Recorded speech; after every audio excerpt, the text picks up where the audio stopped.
สวัสดีครับท่านผู้มีเกียรติที่เคารพครับวันนี้ผมขอนำเสนอเรื่องแม่พระแห่งสายประคำแม่พระแห่งสายประคำเป็นวันฉลองที่ตรงกับประวัติศาสตร์ที่สำคัญในวันที่7ตุลาคมปี1571ก็คือเมื่อประมาณ450ปีที่แล้วประวัติศาสตร์ได้บอกให้เราทราบว่าวันนั้นเป็นวันแห่งชัยชนะของกองทัพคริสตชนที่สามารถยับยั้งการเข้ามาสู่ยุโรปของกองทัพออตโตมันตุรกีเป็นเรื่องราวของการสู้รบกันระหว่างกองทัพของพระสันตะปากับกองทัพของออตโตมันที่อ่าวเลปันโตซึ่งอยู่ทางตอนใต้ของประเทศกรีซ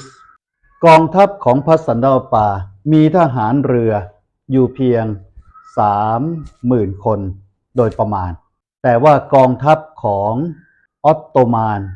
มีทหารมากถึง100,000 คนดูจากจำนวนของทหารที่ต้องสู้รบกันกองทัพของพระสันตะปาไม่น่าจะมีชัยชนะได้แต่เนื่องจากการสวดสายประคำที่พระสันตะปาเชิญชวนให้คริสตชนสวดสายประคำเพื่อการสู้รบนี้และแม่ทัพในกองทัพของคริสตชนก็ขอให้ทหารสวดสายประคำด้วยจึงเป็นการชนะแบบอัศจรรย์ที่เชื่อเหลือเกินว่าเป็นการช่วยเหลือของแม่พระดังนั้นพระสันตะปาไพอัสที่5จึงได้ตั้งวันนี้เป็นวันฉลองแม่พระแห่งชัยชนะซึ่งต่อมาพระสันตะปาเกโกรีที่8ได้ตระหนักถึงความจริงของชัยชนะครั้งนี้ว่าเป็นผลมาจากการสวดสายประคำจึงให้ชื่อใหม่ว่าวันฉลองแม่พระ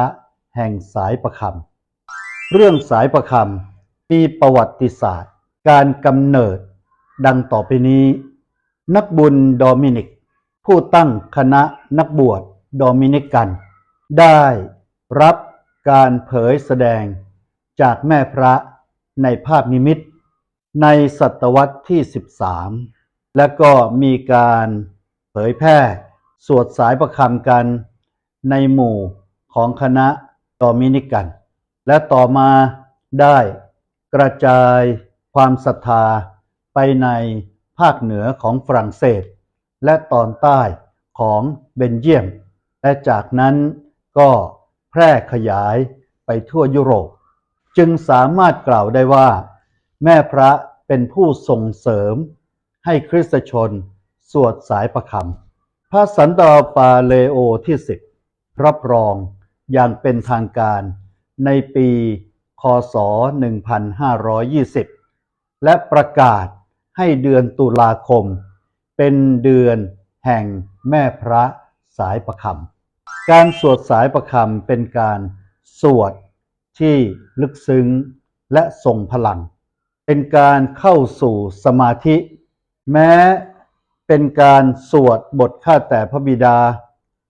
วันธามารีและพระสิริรุ่งโรจน์ซ้ำไปซ้ำมาในแต่ละทศเป็นการลำพึงถึงธรรมล้ำลึกในชีวิตของพระเยซูเจ้าและแม่พระหรืออาจจะพูดอีกในหนึ่งก็ได้ว่าเป็นเหมือนการลำพึง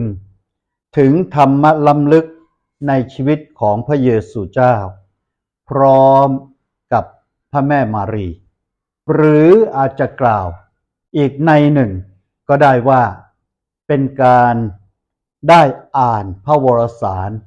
ทั้ง4ฉบับครบคำศัพท์สายประคำรากศัพท์มาจากภาษาละตินโรซาริอุมซึ่งมีความหมายว่าสวนกุหลาบหรือแปลงกุหลาบและเมื่อเวลาที่เราสวดครบ แต่ละสายเป็นเหมือนกับเราได้ร้อยมาลัยดอกกุหลาบนำไปถวายให้กับแม่พระแม่พระทำให้เราเข้าใกล้ชิดกับพระเยซูเจ้าเป็นหนทางนำสู่พระเยซูเจ้าเพราะฉะนั้นสายประคำทำให้เราก็ใกล้ชิดกับพระเยซูคริสต์เจ้านั่นเองขอพระเป็นเจ้าทรงอวยพรทุกท่านครับ